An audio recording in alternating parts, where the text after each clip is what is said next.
Imagine la scène. Tu entres dans la pièce, tu vois ton petit lapin tout mignon, allongé de tout son long. Tu as juste envie de lui faire une petite caresse, de partager un moment avec lui. Et là, au moment où tu fais un pas vers lui, c'est le drame. Il détale comme s'il avait vu un prédateur, il se cache sous le canapé ou derrière un meuble et il te regarde avec des yeux ronds. C'est frustrant, non ? On a l'impression d'être rejeté, on se demande ce qu'on a fait de mal et surtout, on finit par se dire que notre lapin ne nous aime pas. Si tu vis ça en ce moment, sache que tu n'es pas seul. C'est l'une des situations les plus courantes quand on vit avec un lapin. Et c'est souvent là que tout commence parce que ta réaction à ce moment-là va définir toute la suite de votre relation. Aujourd'hui, je veux vraiment t'aider à décoder ce qui se passe dans la tête de ton petit compagnon. On va voir ensemble pourquoi ce comportement est tout à fait normal pour lui, même si c'est blessant pour toi, et je vais t'expliquer les petites erreurs qu'on fait tous au début sans s'en rendre compte. Mon but, c'est que tu repartes avec des solutions concrètes pour que demain, ton lapin ne voit plus ta main comme une menace, mais comme une source de bonheur. Parce qu'au fond, ton lapin essaie en réalité de te dire quelque chose sur sa vision du monde. Et ce détail change complètement la donne une fois qu'on l'a compris. Alors pour commencer, il faut que tu te rappelles une chose essentielle. Ton lapin est une proie.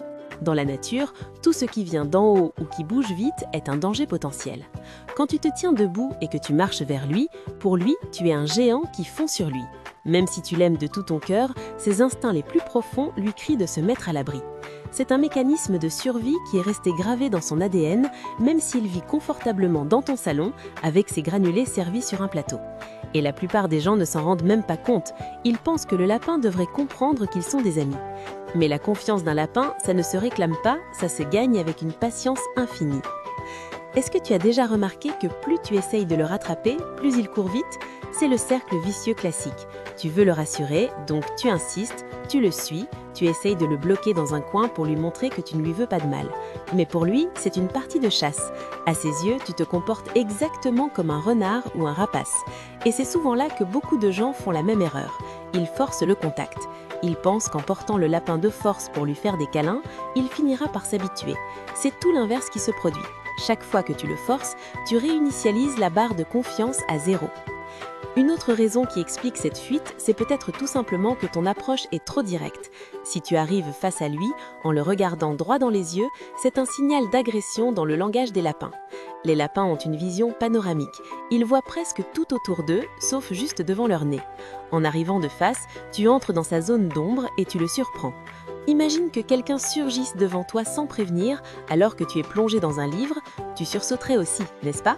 Pour ton lapin, ce petit sursaut se transforme immédiatement en une course effrénée vers sa cachette préférée. Ce qui est surprenant, c'est que les lapins réagissent souvent tous de la même manière à certains bruits ou certains gestes que nous, on ne calcule même pas.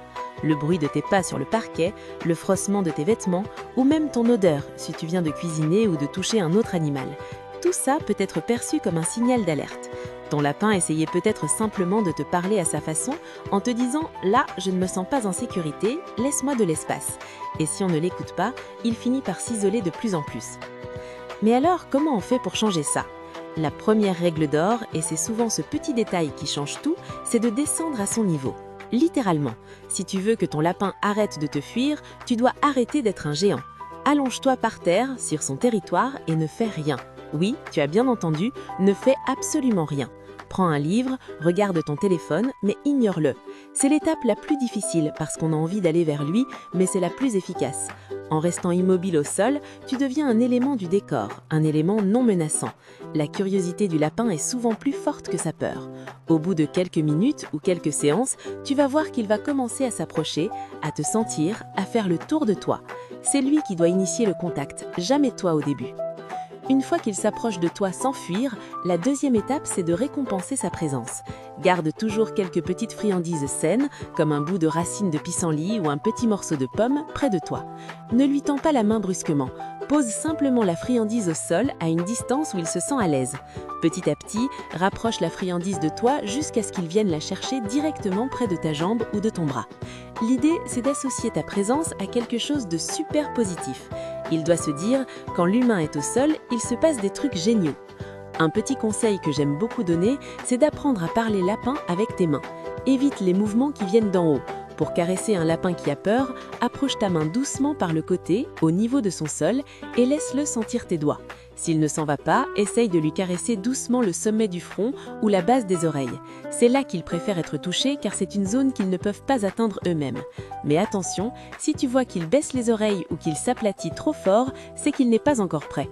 Respecte son refus, c'est la clé d'une relation durable. Je te propose un petit protocole simple à tester dès ce soir et pendant les 7 prochains jours. Chaque jour, consacre au moins 20 minutes à être simplement présente au sol avec lui, sans essayer de le toucher. C'est ce qu'on appelle la technique de la présence passive. Ne cherche pas son regard, laisse-le venir. Le 3e jour, commence à introduire les friandises au sol. Le 5e jour, essaye de lui proposer la friandise dans le creux de ta main posée à plat sur le tapis. Et seulement vers le 7e jour, si tout se passe bien, tente une petite caresse sur le front pendant qu'il mange. Tu verras que les progrès viennent avec la patience et la compréhension du comportement naturel de ton petit protégé. On oublie souvent que le lien avec un lapin est l'un des plus gratifiants parce qu'il est basé sur une confiance pure. Un chien t'aimera souvent inconditionnellement, mais un lapin, lui, choisit de t'aimer. Et quand il finit par ne plus fuir, qu'il vient réclamer des caresses en te donnant des petits coups de museau, c'est une victoire incroyable. Ne te décourage pas si ça prend du temps.